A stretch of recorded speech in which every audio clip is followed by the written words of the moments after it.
नमस्कार. आपल्या चॅनलवर सगळ्यांचं मनापासून स्वागत आहे. आज आहे चैत्र अमावस्या. अमावस्येच्या दिवशी जर आपण आपल्या घरावरून ही एक वस्तू वाळून टाकली तर घराला लागलेले जे नजर दोष आहेत किंवा काही अडीअडचणी संकट घरावर आलेली असतात किंवा येणार असतात ती दूर होतात. अमावस्येचा दिवस हा अत्यंत प्रभावी समजला जातो. वाईट शक्तींना आपल्या घरापासून दूर काढण्यासाठी या दिवशी घरावरून ही वस्तू ओवाळून टाकल्याने नक्कीच आपल्या अडीअडचणी दूर होतात. तर आज चैत्र अमावस्ये दिवशी तुम्ही दिवसभरात आणि अगदी रात्री 12पर्यंत ही वस्तू घरावरून ओवाळून टाकू शकता. ज्योतिषशास्त्रामध्ये देखील अमावस्या या तिथीला खूप जास्त महत्त्व देण्यात आलेले आहे.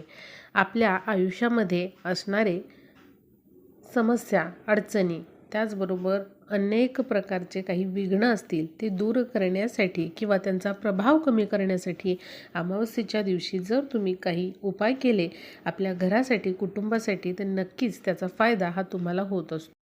प्रत्येकाच्या आयुष्यामध्ये, प्रत्येकाच्या घरामध्ये छोट्या मोठ्या अडचणी, समस्या या असतातच.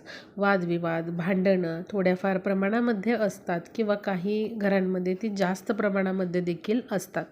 त्याचबरोबर आजारपणं असतात. एक झालं की एक अशी व्यक्ती आजारी पडते किंवा पर्टिक्युलर एखाद्याच व्यक्तीला घरातल्या आजारपण सतत येत असतं. बघा, अशासाठी पण तुम्ही हा उपाय करू शकता. बघा, अमावस्येच्या दिवशी जर आपण असे हे उपाय केले तर आपल्या घरातल्या ज्या काही अडचणी, समस्या आहेत त्या हळूहळू कमी होण्यास खूप मदत होते. त्यामुळे प्रत्येकाने हा उपाय करा. प्रत्येकाच्या घरामध्ये काहीतरी समस्या, अडचणी या असतातच किंवा प्रगती थांबते, व्यवसाय, नोकरीमध्ये पाहिजे तसं यश मिळत नाही, मुलांना नोकरी लागत नाही, मुलांच्या काहीतरी अडचणी असतात, विवाह जुळत नाहीत किंवा आणखीन बऱ्याच काहीतरी अडचणी असू शकतात. पण बघा, भविष्यकाळामध्ये या अडचणी आपल्या आयुष्यामधल्या कमी व्हाव्यात, आपल्या घरातल्या समस्या कमी व्हाव्यात यासाठी हा नक्की उपाय तुम्ही करा. फक्त आपल्याला घरावरून ही वस्तू उतरवून टाकायची आहे.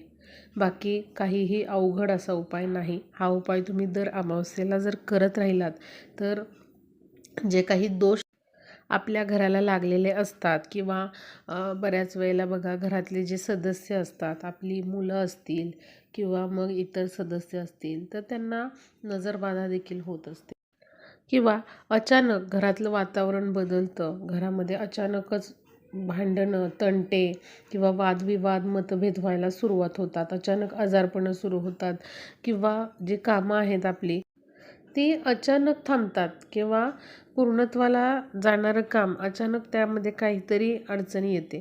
तर नक्की तुम्ही हा उपाय अमावस्येला करा. यामुळे नक्कीच आपल्या समस्या ज्या आहेत त्या दूर होतात. जे दोष असतात घराला लागलेले ते दूर होतात. नजरबाधा असतील काही घराला झालेल्या तर त्या देखील दूर होतात. त्यामुळे बघा, नक्की तुम्ही हा अमावस्येच्या दिवशी उपाय करा. त्याचबरोबर आपल्या घराच्या आजूबाजूला, आपल्या उंबरठ्याच्या बाहेर अनेक प्रकारच्या दृश्य अदृश्य शक्ती देखील वास करत असतात. त्यामुळे आपल्या घराला एक प्रकारचं संरक्षण देण्याचं काम ही वस्तू करत असते. या वाईट शक्तींचा जो संचार असतो आपल्या घराबाहेर, तर त्या वाईट शक्ती आपल्या घरापासून दूर राहाव्यात, आपल्या उंबरठ्याच्या आत त्या येऊ नयेत आणि आपल्या घराचं नेहमी संरक्षण व्हावं, यासाठी आपल्याला अमावस्येला हा उपाय करायचा आहे. तर बघा, काय करायचं आहे, उपाय करण्यासाठी आधी तुमचा जो उंबरठा आहे, अंगण आहे, ते स्वच्छ करून घ्या. अमावस्येच्या दिवशी तुम्ही घराची स्वच्छता ही करू शकता. घराची स्वच्छता केल्याने जे काही नकारात्मक ऊर्जा आहेत त्या घराबाहेर निघून जातात. त्यामुळे घराची स्वच्छता करा. मुख्य प्रवेशद्वार जे आहे ओल्या कापडाने ते पुसून घ्या. उंबरठा तुमचा जो असतो तर त्याला तुम्ही हळदीचं लेपन करू शकता शक्य असेल तर. शक्य नाही आहे तर फक्त हळद कुंकू वाहून घ्या, धूपदीप ओवाळून घ्या. वातावरण प्रसन्न करून घ्यायचं आहे आपल्याला. आणि त्यानंतर काय करायचं आहे बघा, आपल्या देवघरासमोर यायचं आहे. एका ताम्हणामध्ये किंवा एखाद्या डिशमध्ये एक नारळ घ्यायचा आहे. नारळ हा चांगला पाणीदार नारळ असावा, सुकलेला किंवा ओटीमध्ये दिलेला, कोणीतरी आपल्याला सत्कारासाठी दिलेला असा नारळ घेऊ नका. स्वतःच्या पैशाने आपल्याला हा नारळ विकत आणायचा आहे. आणि अशा प्रकारे तो नारळ घेतल्यानंतर त्याच्या आपल्याला केस वगैरे काही काढायचे नाहीत, तर पाण्याने भरलेला चांगला नारळ घेऊन यायचं, त्या ताटामध्ये किंवा ताम्हणात ठेवायचा नारळ. आता काय करायचं बघा, एक फक्त आपल्याला कापराची वडी घ्यायची आहे. अजून तुम्ही 2-4 वड्या त्या ताटामध्ये ठेवू शकता. आता तो कापूर तिथे आपल्याला प्रज्वलित करायचा आहे देवघरासमोर बसून. प्रज्वलित केल्यानंतर तुमच्या कुलदेवांचं नामस्मरण करायचं आहे. तुमचे इष्ट दैवत जे असतील किंवा ज्यांना तुम्ही गुरु मानताय त्यांचं नामस्मरण करायचं आहे. त्यानंतर लगेच आपल्याला काय करायचं आहे, संपूर्ण घरभर हा जो नारळ आहे ज्यावर आपण कापूर पेटवलेला आहे तो फिरवायचा आहे. तुम्ही अगदी पटपट ही प्रोसेस करू शकता. नारळ घ्यायचा, म्हणजे तो डिशमध्ये जो ठेवलेला आहे नारळ, पूर्ण डिश उचलायची आहे किंवा ताम्हण, आणि असा हा कापूर पेटवलेला नारळ जो आहे तो संपूर्ण घरामध्ये फिरवायचा आहे. फक्त टॉयलेट बाथरूमचा एरिया आपल्याला सोडून हा नारळ जो आहे सगळीकडे फिरवायचा आहे. तुमच्या कुलदेवाचं नामस्मरण तुम्ही करायचं आहे, किंवा जे कोणते इष्ट दैवत आहे तुमचे त्यांचं नामस्मरण तुम्ही करू शकता. त्यानंतर लगेच आपल्याला मुख्य दरवाजाच्या बाहेर यायचं आहे आणि तुमच्या मुख्य दारावरून तुम्हाला हा जो नारळ आहे तो 7 वेळा उतरवायचा आहे. म्हणजे पेटलेला कापूर तसाच ठेवायचा नारळावर आणि 7 वेळा दारावरून हा नारळ जो आहे ज्यावर कापूर पेटवलेला आहे तो उतरवायचा आहे.